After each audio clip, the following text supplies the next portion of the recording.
بسم اللہ الرحمن الرحیم وبہ نستعین انہ خیر ناصر ومعین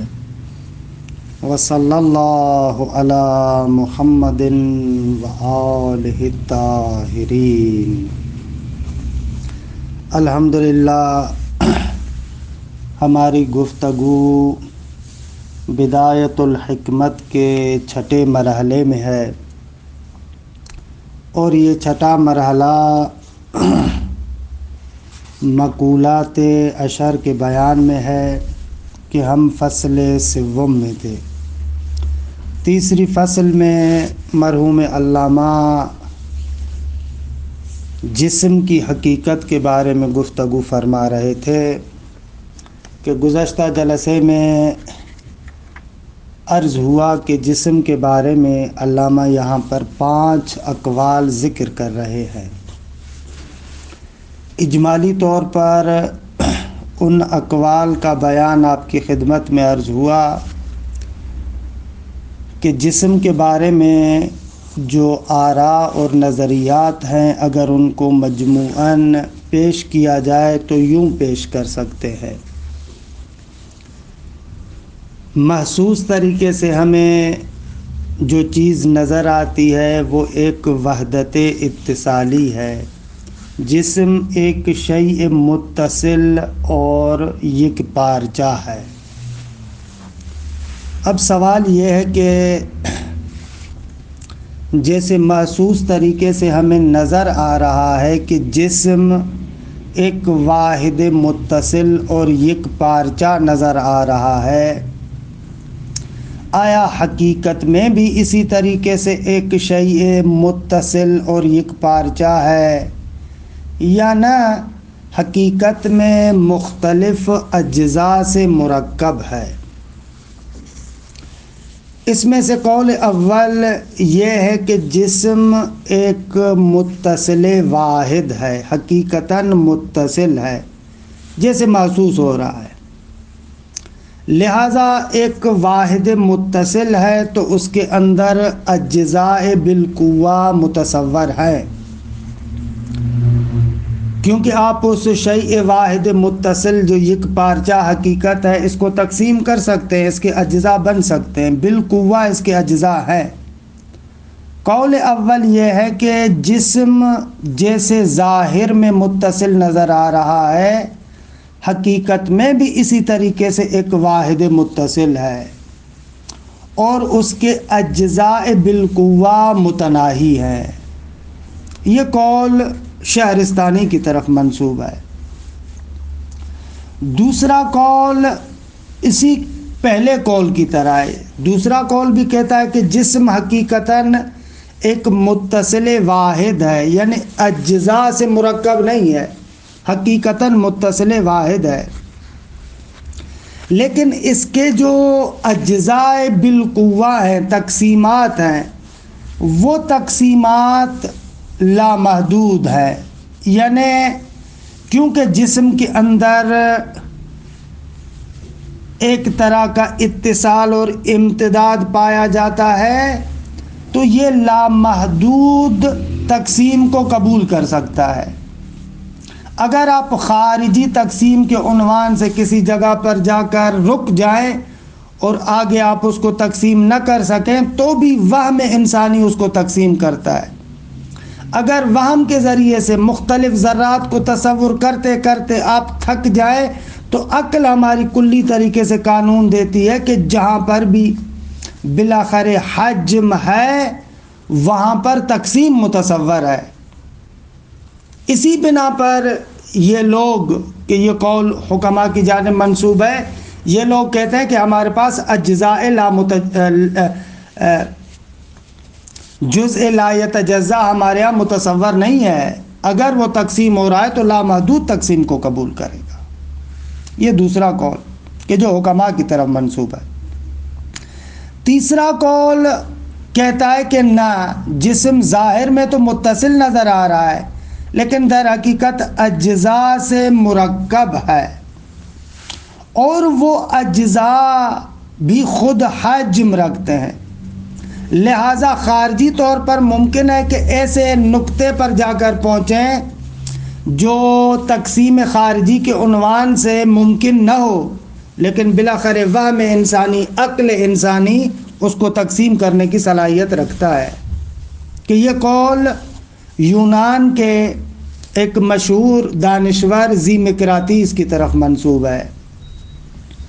چوتھا قول جو جمہور متکلمین کا ہے وہ کہتے ہیں کہ ناغا جسم مرکب ہے اجزاء لا یتجزا سے۔ خب اجزاء لا تتجزا یا جزء لا یتجزا یعنی ایک ایسا جز کہ جو نہ خارجن نہ وہمن نہ عقلن اصلاً تقسیم کو قبول نہیں کرتا، کہ جمہور متکلمین اس نظریے کے قائل ہیں۔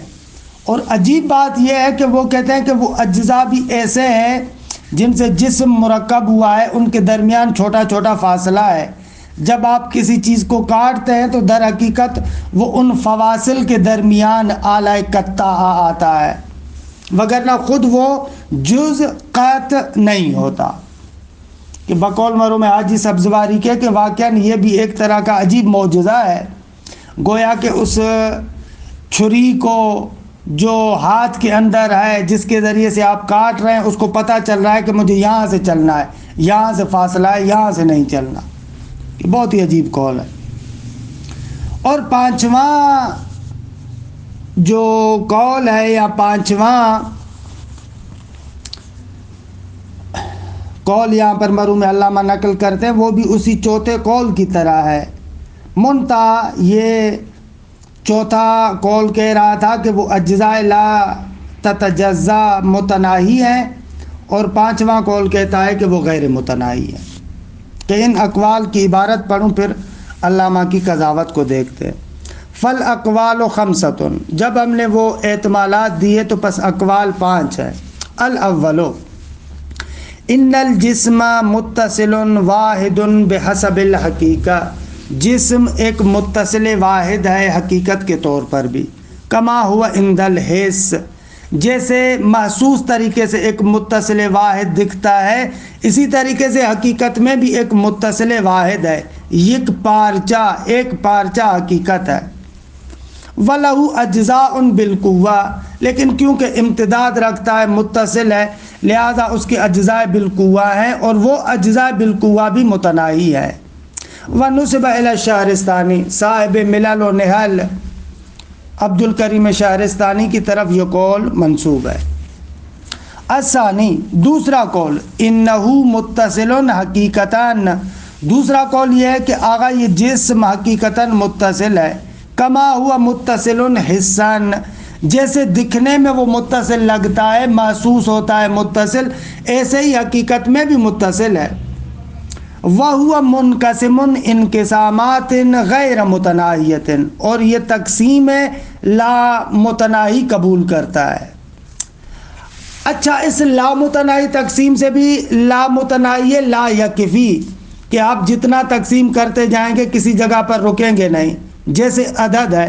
خب عدد لا متناہی لا یکفی ہے، آپ اعداد کو گنتے جائیں کسی بھی جگہ پر تھکیں گے نہیں، اسے کہتے ہیں لا محدود لا یکفی، غیر متناہی لا یکفی۔ اس کی طرف بھی علامہ اس لیے اشارہ کریں کہ کوئی بندہ یہ تصور نہ کرے کہ اگر لامحدود ہیں تو کیسے ہے، فلاں ہے، نہ، یہ محال لامحدودیت نہیں ہے۔ وہ جو تسلسل میں ہم کہتے ہیں اس کے اندر 3 شرائط ہے، یہ لا متناہی لا یکفی ہے، کسی بھی جگہ پر آپ وقوف نہیں کریں گے، رکیں گے نہیں۔ ای انہو یقبل الانقسام الخارجی بقطع، کہ یہ انقسام خارجی کو قبول کرتا ہے، قطع کے ذریعے سے آپ اس کو کاٹ سکتے ہیں، توڑ سکتے ہیں۔ او باختلاف عرضین و نحوی، یا تقسیم قبول کرتا ہے، مثلا ایک جسم ہے، آدھا سفید آدھا کالا ہے، تو اس عرض کے اعتبار سے بھی قابل تقسیم ہے۔ حتی اذا لم یعمل الآلات القطاعۃ فی تقسیمہ، حتیٰ کہ یہاں تک وہ جو آلہ قطاعہ ہیں اگر وہ تقسیم میں کام نہ کریں، یعنی تقسیم میں ایک ایسے ذرے پر پہنچ جائیں کہ ہمارے پاس کوئی آلہ قطع اس کو تقسیم نہیں کر سکتا، لصغرہ اس کے چھوٹے ہونے کی وجہ سے، تو قسمہ الوہم، انسان کی قوہ متخیلہ اس کو تقسیم کرتی ہے، حتیٰ اذا عجز عن تصورہی، وہ قوہ واہمہ بھی تصور کر کے اگر عاجز ہو جائے، لصغرہ البالغ، بہت زیادہ اس کے صغیر ہونے کی وجہ سے، تو حکم العقل کلیاً، تو عقل انسانی کلی طور پر حکم کرتی ہے کہ بأنہ کلما قسم الی اجزاء کان الجزء الحاصل لکونہ ذا حجم لہ طرف غیر طرف یقبل القسمت من غیر وقوف۔ عقل حکم کرتی ہے کہ جب بھی اس شے کو، اس جسم کو اجزاء کی طرف تقسیم کیا جائے تو وہ جز جو اس سے حاصل ہوتا ہے، کیونکہ اس جز کا بھی حجم ہوتا ہے، نتیجتاً اس کے دو طرف ہوں گے، یہ طرف اور دوسرا طرف، تو حد عقل ان اطراف کے لحاظ سے وہ تقسیم کو قبول کرے گا، من غیر وقوفین، اور یہ تقسیم کسی جگہ پر رکے گی بھی نہیں۔ فَإِنَّ وُرُودَ الْقِسْمَ لَا يُعْدِمُ الْحَجْمَ، اگر جتنی بھی آپ تقسیم کریں حجم ختم تو نہیں ہوگا، خب جب بھی حجم ہوگا تو اس کے اطراف ہوں گے، اطراف ہوں گے تو قابل تقسیم ہے۔ وَنُسِبَ إِلَى الْحُكَمَاء، اور یہ قول منسوب ہے حکماء کی جانب۔ الثالث انہ مجموعۃ اجزاء صغار صلبہ، فرماتے ہیں تیسرا قول یہ ہے کہ جسم مرکب ہے اجزاء صغار سے، چھوٹے اجزاء سے، کہ صلبہ جو سخت ہے، لا تخلو من حجم، وہ حجم سے خالی نہیں ہے، ان کے اندر بھی حجم ہے، یقبل القسمۃ الوہمیۃ والعقلیہ، ان میں تقسیم وہمی اور عقلی ممکن ہے، دون الخارجیہ، لیکن تقسیم خارجی ممکن نہیں ہے۔ وَنُسِبَ إِلَى ذِي مِقْرَاطِیس، یہ قول منسوب ہے ذی مقراطیس کی طرف۔ الرابع انہ مؤلف من اجزاء لا تتجزأ، چوتھا قول یہ ہے کہ الرابع، چوتھا قول یہ ہے کہ جسم مرکب ہے اجزاء لا تتجزأ سے، لا تتجزأ یعنی ایسے اجزاء جو قابل تقسیم نہیں ہے، انہ مؤلف من اجزاء لا تتجزأ، اجزاء لا تتجزأ سے مرکب ہے، لا خارجن، وہ متجزی نہیں ہوتے، تقسیم نہیں ہوتے، نہ تقسیم خارجی قبول کرتے ہیں، ولا وہمن ولا عقلن، نہ ان میں تقسیم وہمی ہے نہ ان میں تقسیم عقلی ہے۔ وَإِنَّمَا تَقْبِلُ الْإِشَارَةَ الْحِسِّيَّةَ، ہاں البتہ ذات وضع ہیں، ان کی طرف آپ انگلی سے ایک اشارہ حسی کر سکتے، وَهِيَ مُتَنَاہِیَةٌ، اور وہ اجزاء لا تتجزا بھی محدود اور متناہی ہے۔ ذوات و فواصل فی الجسم، ایسے اجزاء ہیں کہ جو جسم میں فاصلہ رکھتے ہیں، خوب یہ قید اس لیے لگا رہے ہیں کہ بھائی ہم دیکھتے ہیں کہ کسی بھی جسم کو آپ خارجن کاٹ سکتے ہیں، توڑ سکتے ہیں، تو اب یہ لوگ کیونکہ ایک طرف سے کہتے ہیں وہ اجزاء لا تتجزا ہے، قابل تقسیم نہیں ہے، اور دوسری جانب سے جسم کو کاٹا بھی جا سکتا ہے، توڑا بھی جا سکتا ہے، تو اب کیسے ہوگا؟ تو اگر ہم اس فاصلے کو نہ مانیں تو اس کا لازمہ یہ ہوگا کہ وہ اجزاء خود ٹوٹ جائے، لہٰذا ان لوگوں نے یہاں پر یہ ترکیب نکالی کہ بھائی جسم ان اجزاء لا تتجزا سے مرکب ہے، لیکن ان اجزاء کا آپس میں فاصلہ ہے، جب بھی آپ کسی جسم کو کاٹتے ہیں یا توڑتے ہیں تو در حقیقت ان فاصلوں کے درمیان آلہ قطع آ جاتا ہے۔ تمر الآلۃ القطاعۃ من مواضع الفصل، جو فاصلے والی جگہ ہے وہاں سے وہ آلہ قطع گزرتا ہے، جو آپ کینچی چلائیں یا آپ کوئی خنجر اور چھری چلائیں تو وہ ان فواصل سے گزر کر جاتا ہے۔ وَنُسِبَ إِلَى جمہور المتکلمین، یہ قول منسوب ہے جمہور متکلمین کی طرف۔ الخامس، پانچواں قول، تألیف الجسم منہا، جسم اجزاء لا تتجزا سے مرکب ہے، کما فی القول الرابع، جیسے چوتھے قول میں تھا، الا انہا غیر متناہیۃ، مگر فرق یہ ہے کہ وہ اجزاء لا تتجزا اور وہ اجزاء لا تتجزا بالفعل لا محدود ہے۔ اچھا، اس پانچویں قول اور حکماء کے قول میں فرق یہ ہے، حکماء یہ کہتے ہیں کہ جسم حقیقتاً متصل واحد ہے، اجزائے بالقوہ غیر متناہی رکھتا ہے، بالفعل اس کے اجزائے لامحدود نہیں ہے، لیکن پانچواں قول کہتا ہے کہ نہ، وہ اجزائے بالفعل سے مرکب ہے اور وہ اجزائے بالفعل لامحدود ہے۔ یہ 5 اقوال ہو گئے۔ مرحوم علامہ فرماتے ہیں کہ یہ جو چوتھا اور 5واں قول ہے جو کہتا ہے کہ جسم اجزائے لا تتجزا سے مرکب ہے، خب یہ قول تو بالکل غلط ہے، کیونکہ آغا وہ جو آپ اجزائے لا تتجزا کی بات کر رہے ہیں، جز لا یتجزا کی جو بات کر رہے ہیں، وہ جز اور وہ اجزا حجم رکھتے ہیں یا نہیں رکھتے؟ اگر آپ کہیں کہ وہ حجم نہیں رکھتے تو یہ تو بالکل غلط بات ہے۔ بھائی کس طرح سے ممکن ہے کہ ایک ایسے اجزاء سے جسم مرکب ہو جو حجم نہیں رکھتے اور جسم کے لیے حجم ہو جائے؟ خب یہ حجم کہاں سے آیا؟ جسم تو نام ہے ان اجزاء لا تتجزا کے ترکیب کا، ان کو سائیڈ میں فقط آپ نے رکھا ہے، اور مزے کی بات یہ ہے کہ اس کے لیے حجم بھی نہیں ہے، تو خوب دیگے پھر جسم میں حجم کہاں سے آئے گا؟ لہذا یہ بات تو غلط ہے کہ وہ اجزاء حجم نہیں رکھتے، اور اگر ان کے اندر حجم پایا جاتا ہے، مقدار پائی جاتی ہے، تو قہراً جہاں پر بھی حجم ہوگا وہاں پر انسان کی قوت واہمہ اور عقلیہ کم از کم اس کو تقسیم کرے گی، کیونکہ حجم جہاں پر بھی ہوگا اس کے 2 طرف ہوں گے، ایک دایاں طرف ایک بایاں طرف، ایک آگے ایک پیچھے، ایسے اس کے اندر آپ اطراف کو فرض کر سکتے ہیں، طرف ہوں گے، جیسے ہی اس کے مختلف طرف ہوں گے قابل تقسیم ہو جائے گا۔ لہذا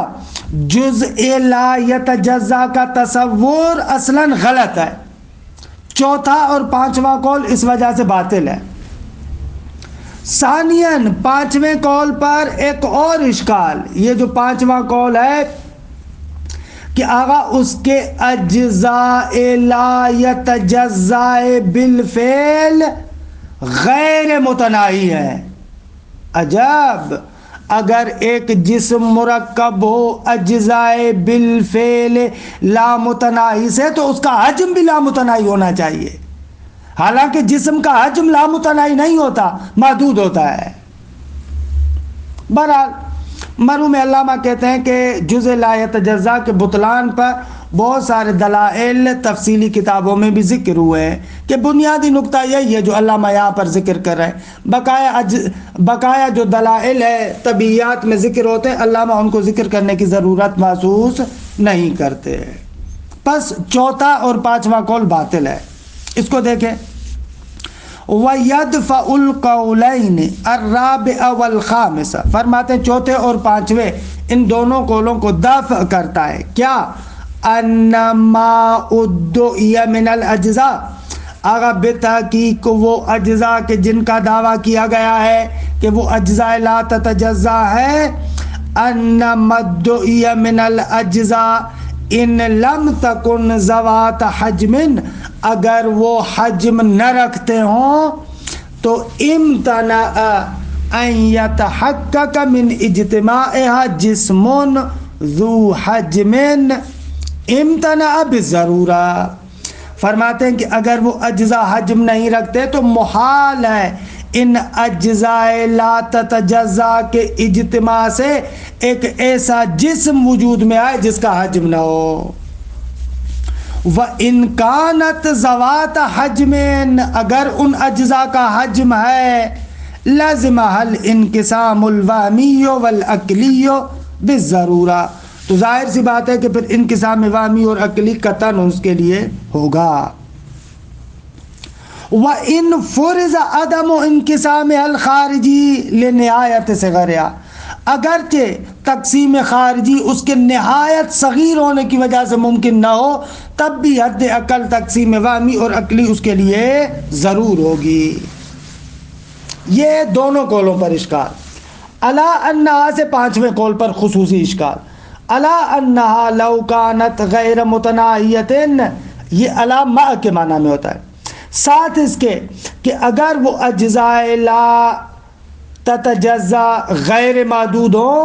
تو کان الجسم المتکون من اجتماعها غیر متناہی الحجم بالضرورہ، تو وہ جسم جو ان اجزاء لا تتجزأ کے اجتماع سے پیدا ہوتا ہے تو اس جسم کو بھی کیا ہونا چاہیے؟ کان الجسم المتکون من اجتماعها، اس جسم کو بھی غیر متناہی الحجم بالضرورہ، اس کو بھی غیر متناہی ہونا چاہیے، بالضرورہ یعنی یقیناً، بداہتاً۔ وقد اقیمت علی بطلان الجزء الذی لا یتجزا وجوہ من البراہین مذکورۃ فی المطولات، فرماتے ہیں جزء لا یتجزا کے بطلان پر بہت سارے براہین ذکر کیے گئے جو مطولات میں ذکر ہے، لیکن بنیادی ترین نقطہ یہی ہے جس پر علامہ نے انگلی رکھی ہے کہ بابا وہ اجزاء لا یتجزا صاحب حجم ہے یا صاحب حجم نہیں ہے؟ اگر صاحب حجم نہیں ہے تو اس سے جسم ذو حجم وجود میں کیسے آیا؟ اور اگر وہ صاحب حجم ہے تو قطعاً قابل تقسیم ہے۔ خوب، یہ چوتھے اور پانچویں قول کا رد۔ آ جائیں دوسرے قول کی طرف۔ دوسرا قول کہ جو حکماء کی طرف منسوب ہے، حکماء کہتے ہیں کہ بابا یہ جسم جس طریقے سے متصل واحد محسوس ہو رہا ہے حقیقت میں بھی اسی طریقے سے۔ علامہ فرماتے ہیں کہ آج کل کی جو سائنسی تحقیقات ہیں، علوم طبیعیات میں، کیمسٹری اور فزکس میں، جدید علوم تجربی کی تحقیقات کے اعتبار سے جسم جس طریقے سے ایک متصل واحد اور ایک فلیٹ اور ایک یک پارچہ حقیقت نظر آتی ہے، اس طریقے سے نہیں ہے۔ حقیقت میں اس جسم کے اندر چھوٹے چھوٹے ذرات ہیں، واقعاً چھوٹے چھوٹے ذرات سے یہ جسم مرکب ہوتا ہے، اور آج کل کے علوم تجربیہ اس کو بالکل بڑے پیمانے پر قبول کرتی ہے، یہاں تک کہ یہ ان اجزاء کو تقسیم کرتے کرتے کرتے کرتے اس ایٹم تک پہنچ جاتے، بلکہ آج کل تو اس ایٹم کو بھی تقسیم کیا گیا کہ بنیادی ترین ذرہ اس ایٹم کے اندر بھی ایک نیوٹرون ہوتا ہے، پھر اس کے ارد گرد دوسری چیزیں گھومتی رہتی ہیں۔ تو یہ جدید تحقیقات، تجربیات ہمارے سامنے ہیں کہ آپ لوگ جیسے جسم کو متصل واحد تسلیم کر رہے ہیں، جسم اس طریقے سے متصل واحد نہیں ہے، یہ جدید تحقیقات کے خلاف ہے۔ خوب، پس اس اعتبار سے یہ قول دوم کہ جو کہتا ہے کہ جسم ایک واحد متصل یک پارچہ ہے، یہ حکماء کا قول بھی جدید تحقیقات کے مطابق نہیں ہے۔ اچھا، وَيَدْفَعُ الْقَوْلَ الثَّانِيَ، فرماتے ہیں کہ قول ثانی کو رد کرتا ہے کیا؟ وَهْنُ الْوُجُوهِ الَّتِي اُقِیمَتْ عَلَى كَوْنِ الْجِسْمِ الْبَسِيطِ، وہ وجوہ اور جو دلائل یہ لوگ پیش کرتے ہیں کہ آقا جسم ایک بسیط اور یک پارچہ حقیقت ہے، وہ دلائل سست اور ضعیف ہیں۔ اہم ترین دلیل ان لوگوں کی وہی مشاہدہ حسیہ ہے کہ جس طریقے سے حسن یہ متصل واحد ہے، اسی طریقے سے حقیقت میں بھی ہے، لیکن نہ، جدید سائنس اور طبیعیات نے واضح کیا، علوم تجربی نے، کہ ایسے نہیں ہے۔ وَهْنُ الْوُجُوهِ الَّتِي اُقِیمَتْ عَلَى كَوْنِ الْجِسْمِ الْبَسِيطِ ذَا اتصال واحد جوہری من غیر فواصل کما هو عند الحس، کہ جو وجوہ قائم کی گئی تھی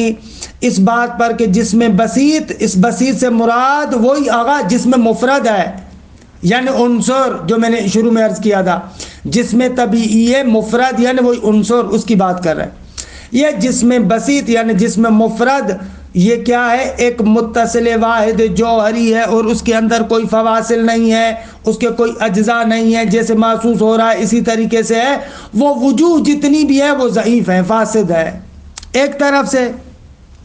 وقت تسلم علماء الطبیعہ اخیراً، اور آخری زمانے میں یہ جو علوم تجربی کے ماہرین ہیں انہوں نے تسلیم کیا ہے، بعد تجربات علمیت ممتدہ، بہت تفصیلی اور زیادہ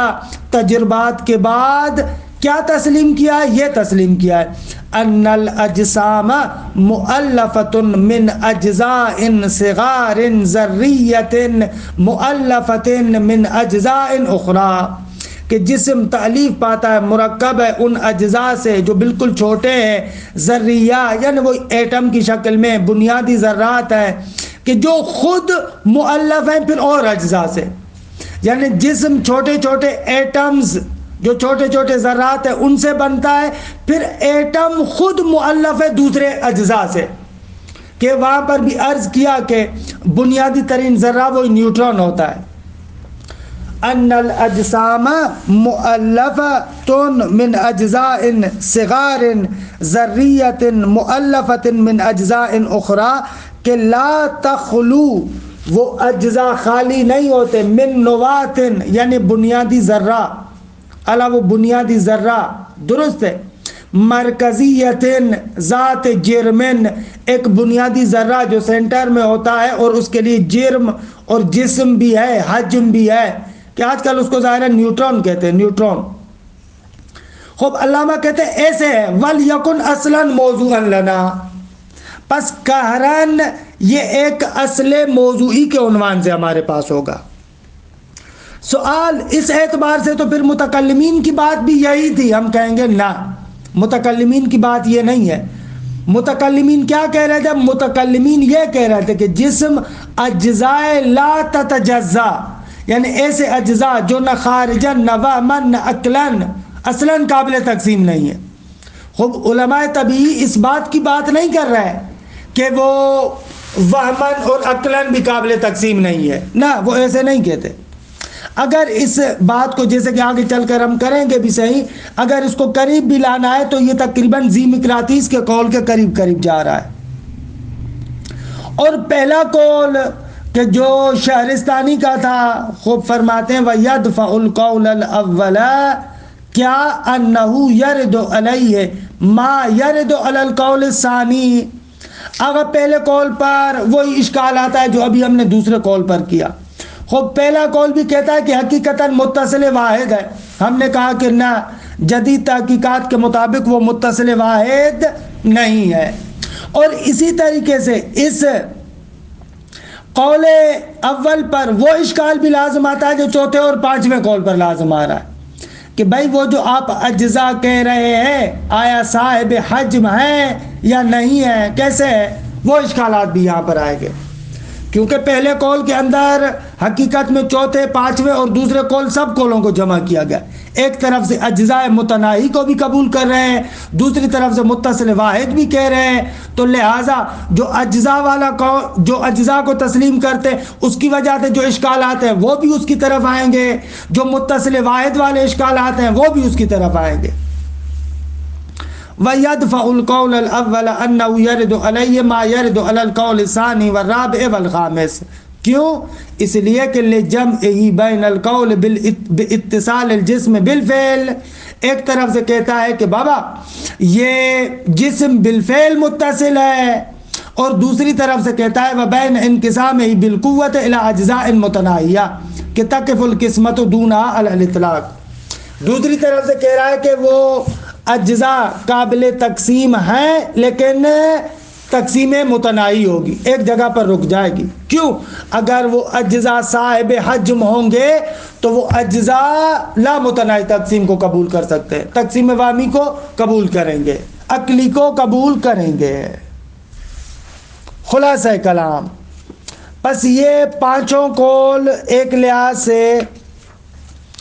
ان پانچوں اقوال میں جو چوتھا، پانچواں، دوسرا، پہلا، یہ چار قول تو رد ہو گئے۔ علامہ آپ کس قول کو قبول کرتے ہیں؟ مرحوم علامہ کہتے ہیں کہ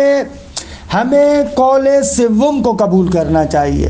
لیکن البتہ اس کے اندر تھوڑی سی اصلاح کی ضرورت ہے۔ یہ جو قول سوم ہے یعنی ذی مقناطیس کا کہ جسم اجزاء سے مرکب ہے، اس میں کوئی شک نہیں، درست ہے، اور وہ اجزاء تقسیم کو قبول کرتے ہیں، منتہا تقسیم وامی اور تقسیم عقلی، اس کے اندر تھوڑی سی اصلاح کر کے اس کو قبول کرنا چاہیے۔ عبارت کو دیکھیں، فالجسم الذی هو جوہر ذو اتصال، جسم کہ جو ایسا جوہر ہے کہ جو ایک حقیقت متصلہ واحدہ ہے، یمکن ان یفرض فیہ الامتدادات الثلاث، کہ وہ جوہر متصل کے جس میں آپ 3 امتداد فرض کر سکتے ہیں، ایسا جسم ثابتون لا ریب فیہ، فالجسم ثابتون، ایک حقیقت ہے، ثابت ہے، اس میں کوئی شک نہیں ہے۔ لیکن ابھی تک جو ہم گفتگو کر رہے تھے اور حکماء بھی جو بحث کر رہے تھے، اس جسم کے تمام مباحث کو ان عناصر پر آ کر فٹ کرتے تھے، آگ، پانی، ہوا، مٹی، کہ جس کو آپ جسم بسیط کہہ رہے تھے، یا پرانی کتابوں میں جس کو جسم مفرد کہا جا رہا ہے، یہ تمام مباحث کو اس پر فٹ کیا جا رہا تھا۔ مرحوم علامہ کہتے ہیں کہ بھائی آپ کو جو جسم کے مباحث ہیں وہ اس عنصر پر فٹ نہیں کرنے چاہیے، یعنی یہ جو آپ عناصر اربعہ کہتے ہیں، بلکہ آپ کو یہ پوری بحث لے کر جانی چاہیے ان اجزاء کی طرف جن اجزاء سے یہ جسم مرکب ہوتا ہے، یعنی وہ چھوٹے چھوٹے ذرات کے جن سے مل کر جسم ترکیب پاتا ہے۔ اگر بحث کو آپ ادھر لے کر جائیں تو بھلے وہ ایک شیء متصل ہوگی، وہ جو ذرہ ہے وہ شیء متصل ہے، ذا حجم ہے، اور اس کے اندر لامحدود تقسیم کو آپ قبول کر سکتے ہیں۔ اس لحاظ سے آپ یوں بھی کہہ سکتے ہیں، جو حکماء بحث کرتے تھے، جو حکماء گفتگو کرتے تھے، آپ اس پوری بحث کو ان 4 عناصر سے ان اجزاء کی طرف لے کر جائیں، منتقل کریں، تو بحث بالکل درست ہے۔ دوسرے لفظوں میں کیا عرض کرنا چاہ رہا ہوں؟ یہ عرض کرنا چاہ رہا ہوں کہ بابا یہ جو طبیعیات کے اندر حکماء اور فلاسفہ گفتگو کرتے تھے، وہ اس جدید سائنس کی وجہ سے اصل بحث خراب نہیں ہوئی، وہ اصل بحث اپنی جگہ پر درست ہے، لیکن جو حکماء اس بحث کا مصداق ہمارے سامنے پیش کر رہے تھے وہ مصداق غلط تھا۔ وہ لوگ جو مصداق ہمارے سامنے پیش کر رہے تھے وہ ان عناصر اربعہ کو پیش کر رہے تھے۔ ہم کہیں گے کہ نہ، یہ عناصر اربعہ اجزاء سے مرکب ہیں، لیکن وہ ایٹمز جو ریز ترین ذرات ہیں،